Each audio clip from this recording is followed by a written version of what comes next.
Welcome. Tonight's Wednesday Night Live is on success, defining it and getting it. And I really think that this is a great time of year to talk about this topic because I feel like as soon as we hit December or getting into the end, towards the end of the year, that we really start to reflect, and I think it's because you feel that change, whether it's slowing down or speeding up, or whether it's just change. Kids are coming to the end of school holiday, end of school. We're probably making arrangements with work and things like that because we've got kids coming away from school. Maybe we don't have kids at all, but obviously you've got all that extra Christmas shopping to do, and maybe your work closes over the Christmas period, or maybe you get busier over the Christmas period. But in any case, that December, January period or time of the year, for me personally, I know for a lot of other people, and I guess it's just natural as we come towards the end of the year, we really start to reflect and think back on the year. And I know that for a lot of us, we really take a look at how we've spent the year and how we enjoyed our life for the year, and whether or not things were working well for us, whether we felt that life was frantic, whether we felt like we spent enough time with family and friends, whether we spent too much time at work, and all those sorts of things. So while we're all busy doing that, I figured that now's the great time of the year to also apply those same thought processes to our horses. And I guess that one of the biggest things for us is defining success, or considering whether the year has been a successful one for us. That's going to look different for most people depending on what your goals are with your horses and what you are hoping to experience. And I think this time of year is a really good time to actually reflect, what is that for us? What do we actually want to achieve with our horses? And I'm not necessarily talking about achieving goals like going to a competition or being able to go camping with our horses, or a specific experience or event or thing. I'm not necessarily talking about a specific event. What I'm talking about is, I guess, the deeper question of, why do we have horses, and what are we hoping that our ongoing existence with our horses or experience with our horses is? That question, once answered, is what is going to open up the doorway and the pathway for us to really think about, well, in that case, what is success? I think that we get swept away in the horse society, the horse community, and sometimes success is defined by going to an event or being successful at an event, or having experiences. And I know that obviously, for me personally, winning Top Hand this year, that was a huge success for me. But when I really think about what I'm hoping, what success is for me and with my horses, what I'm hoping for is more mutually enjoyable time. That's what success is with my horses. Of course I enjoy going to cowboy dressage competitions. Of course I enjoy going to events. Of course success for me is also defined with me sharing my knowledge and helping people with their own horses, and seeing those achievements be made, and people being successful with their own horses. Of course, there's lots of different definitions of success for me, and probably for you guys personally as well. But when I think about the number one thing that I'm hoping to, I guess, why I have horses, why do I still have horses, why do I want horses in my life, when I ask myself that question, it's about enjoyment. And I get so much out of spending time with the horses, and I get so much enjoyment and peace in my life from spending time with the horses, that's what I'm looking to get out of it. And then when I take that the next step further, for me personally, success for the horses is them also wanting to have that enjoyable time with me. So not just when I'm feeding them, not just when I'm making sure that they're looked after and healthy, and making sure that they've got safe paddocks and all that sort of stuff, but their actual time spent with me while we're riding or while we're doing events or going places, I want that time to be enjoyable. So I think once we ask ourselves that first question, we can move on to defining success and what that means to us. So even though success for me is enjoying the time with my horses and my horses enjoying their time with me, then I can start to say, well, I also enjoy cowboy dressage, so how can I ensure that the steps that I take towards taking my horses to a cowboy dressage competition ensure that that competition is enjoyable for me and is enjoyable for my horses. So I know that with competition, sometimes it can be really stressful, or we can get quite nervous about competition.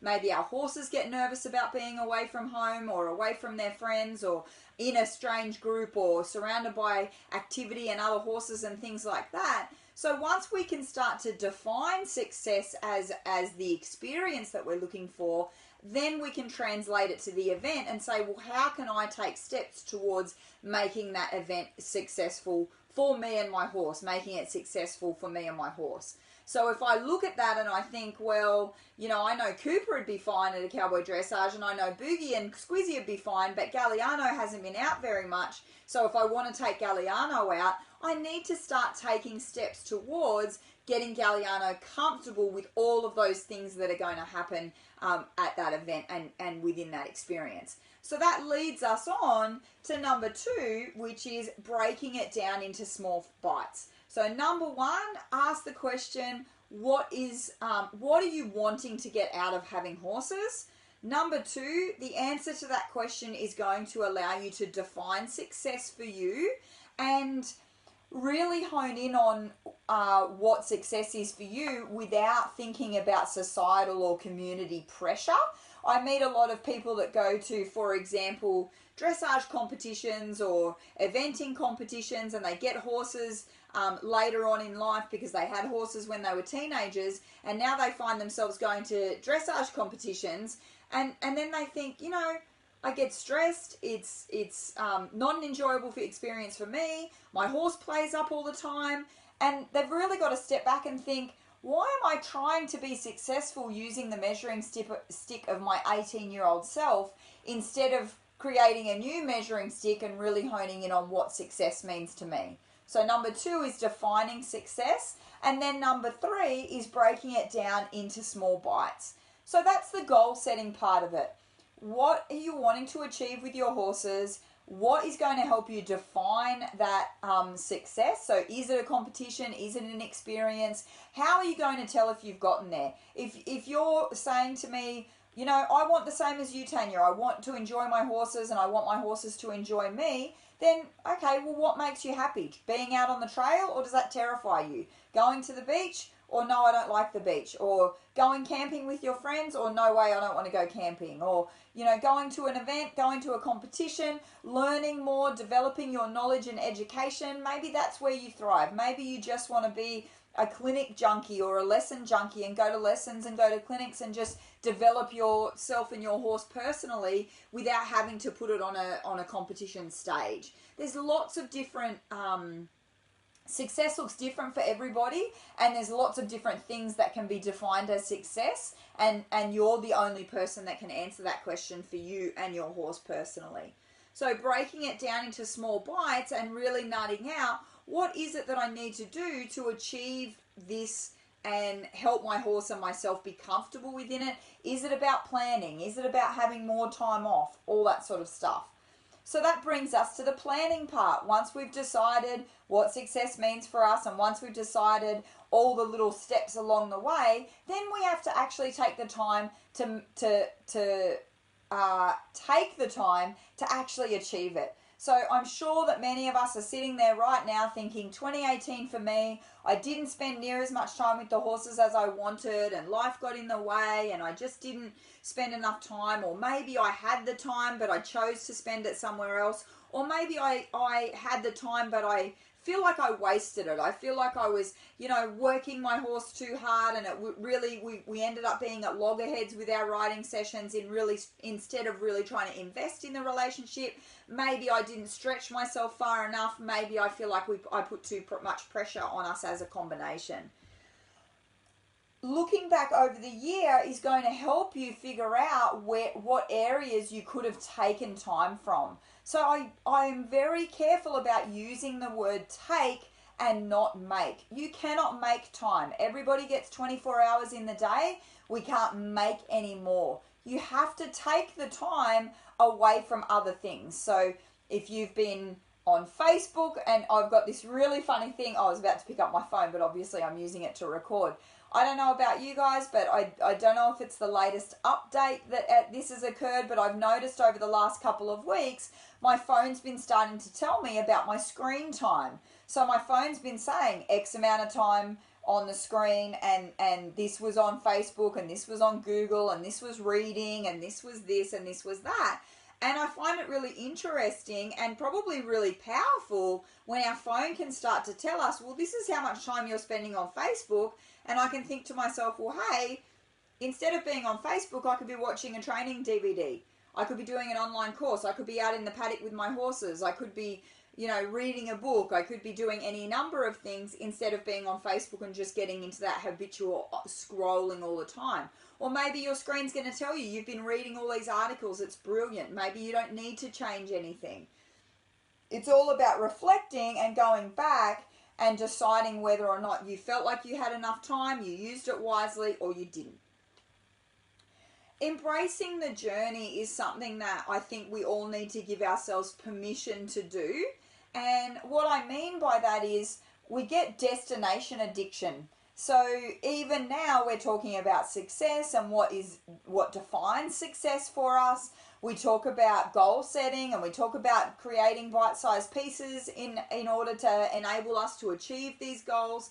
And so really what we start to do is get destination addiction about, well, this is the goal for this week, so I have to do it. This is the goal for next week, and that's the destination, and that's what I'm focused on. And that's very powerful, and it's very motivating, and it's very important. But it's not everything. It's not what we should be spending every waking minute on. And what I mean by that is giving ourselves permission to enjoy the journey and adjust the journey and be okay with adjusting it if we need to. So I'll give you a little example that happened with me and Boogie just today, or over yesterday and today. I've been working on some balance issues with Boogie. She's still got a little bit of cantering issue, and I was hoping to film the cantering course that I'm launching, or that I've just launched. It'll be live tomorrow. I've just launched the part 2 of the Cantering with Confidence Ridden Basics course. So Boogie was the horse that I filmed all the ground stuff with, but then I went to America, and then I went to New Zealand, and then I've come home and I've gone to clinics and things like that. And I kind of knew that she wouldn't really be ready to do the ridden filming, but I kind of also had my fingers crossed that she would be. So I pulled her into work, and I started doing a couple of clinics here and there with her, and I really had my fingers crossed, which doesn't help.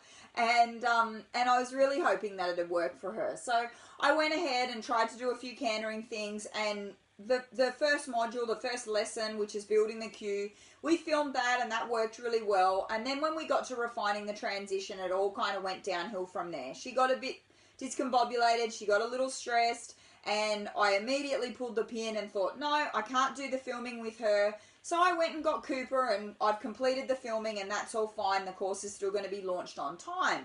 So yesterday I went to ride Boogie, and of course I'm trying to take her through this course myself because I really want to overcome these cantering issues that this horse has. And I know that they're stemming from, not enough experience, and also balance, and just trying to figure out her feet and all that sort of thing. So I've been doing a few trail rides with her and taking her out. And yesterday I decided to work her in the arena.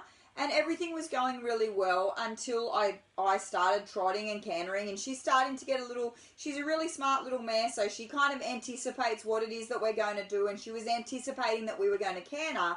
And so even though I wasn't going to canter yesterday, and even though I kept her in the trot, it ended up being one of those sessions that, I'm experienced enough to know to leave it in a good place. I'm skilled enough to not get frustrated, so I really just kept working through it and trying to find a good place to leave it and all those sorts of things. And that's what I did, but it ended up being a long session. We both ended up getting a little bit sweaty, and it wasn't as textbook as I was hope it would be. And so today, when I went down there and decided to ride her again, I really thought to myself, I need to work on one thing at a time.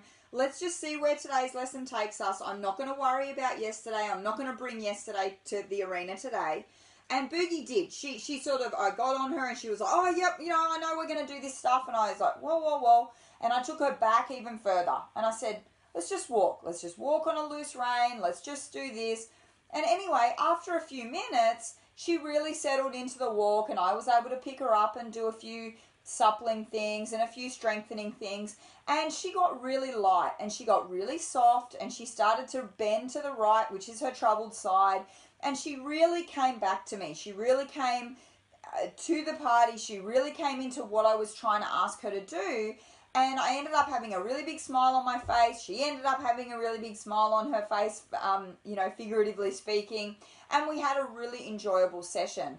Now, I'm not saying that yesterday didn't need to happen. I think we need to have those frustrating sessions and things like that. Or not frustrating, but sessions that don't necessarily go our way, because they allow us to adjust and they allow us to change maybe what our focus is, and they allow us to take a few steps back and really look at what we're doing and what we're trying to teach. But what it did for us today was it really gave me the opportunity to just settle into the journey and really ask myself, why am I trying to rush this horse? Why, yes, I had a deadline. It was the course. I don't have that deadline anymore. The course has been filmed. It's live tomorrow. We're all fine. The other horse did it. I'll get over it. It's all good. So now I get to settle back in and give Boogie the space and the time that she needs. And I'm not only fine with that, but I'm actually really happy about that. I'm really happy to adjust and give her the space that she needs. And I think we need to give ourselves permission to do that with our horses, because we put all these self-imposed timelines and deadlines, and my horse is this age and they should be doing this, and my horse is bred at the same time that this one was, and my friend's doing this and so I should be able to do that, and all this kind of external stress that really doesn't probably align with what it is that we're trying to achieve. Of course, if we're competition riders, then that does enter in a little timeline, but I'm a competition rider too, and I simply won't enter the competition until I know my horse is ready. So for me, it's about enjoying my rides. It's about enjoying today. It's about settling into it. And I ended up having, 4 great sessions with all 4 of my horses, and I had a really fantastic day. And that's because I've embraced the actual pathway to get there, and I've stopped having destination addiction.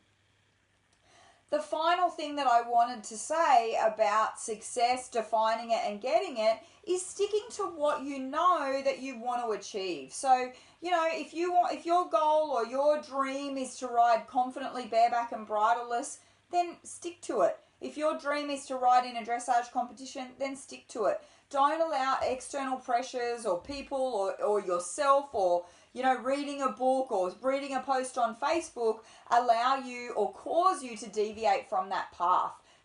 No one's got the book on where we should be with our horses. No one's got the book on you should be doing this at this age or that age or your age or the horse's age or the horse's level of education or the horse's breed or anything like that. Let go of what 18-year-old you wanted to do and let go of what 25-year-old you wanted to do and embrace what do you want to do now. It's the end of the year. Let's reflect. Did you enjoy your year 2018 with your horse? Do you look back and smile? Do you go, I had a cracker. It was a really fun year. We really learnt some good things together. We really progressed together as a team. Or are you sort of looking back on the year and saying, it probably wasn't as enjoyable as I wanted it to be. It probably wasn't as great as I wanted it to be. And ask yourself why, and ask yourself, am I putting pressure on me and my horse, and that's why I feel like I haven't been successful? Or do I not have any goals at all? Do I feel like I've wasted time? So that to me is about success, how to define it, how to get it. And I hope I've helped you maybe think about it in a different way. Think about it from the horse's perspective maybe a little bit more. I hope you've enjoyed tonight's live show. Thank you so much for joining me. I can see all the comments starting to come up, and I can't read them while I'm doing it anymore because I put the phone, the camera so far away, but I will absolutely read them over the next few days and reply to everyone. Thank you so much. Please send me in any topics that you'd like to hear me talk about, and I hope you're all enjoying this silly season, and I hope it's not too silly for you. I hope you get to spend your holidays or your downtime doing things that you love with the people that you love, and smiling and laughing and not worrying about too much external stuff. So good night. Thank you so much for joining me, and I will see you next Wednesday for Wednesday Night Live.